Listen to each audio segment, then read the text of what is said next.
One of the big selling points of the iPhone 13 range was the introduction of cinematic mode.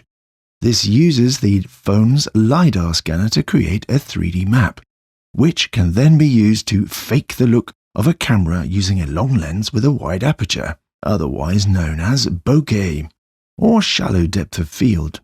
Putting it simply, the subject is in focus while the background is nice and blurry. What you might not realize is that this was already possible with the iPhone 12. All you need is a device with a LiDAR scanner and an app called Focos Live.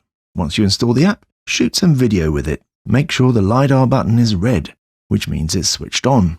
The record button shows what the 3D map looks like in black and white. Hit record, and the app starts recording. Not just video, but this 3D map to go with it as well. Now start a project and import the new video clip.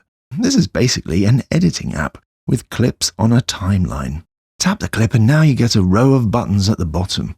Tap the first button to choose the virtual aperture of the lens you want to replicate. The smaller the aperture number, the bigger the aperture, which means the shallower the depth of field. In other words, more is out of focus. If you go too blurry, it does start to look less and less realistic. Tap the next button to place the focus distance. Here, I'm moving the focus between the phone, me and the background.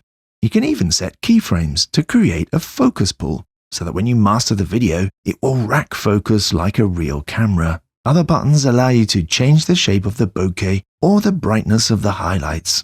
While the new iPhone 13 cinematic mode is currently restricted to 30 frames per second, Focos Live App actually lets you record in 60 frames per second as well as 30 frames per second.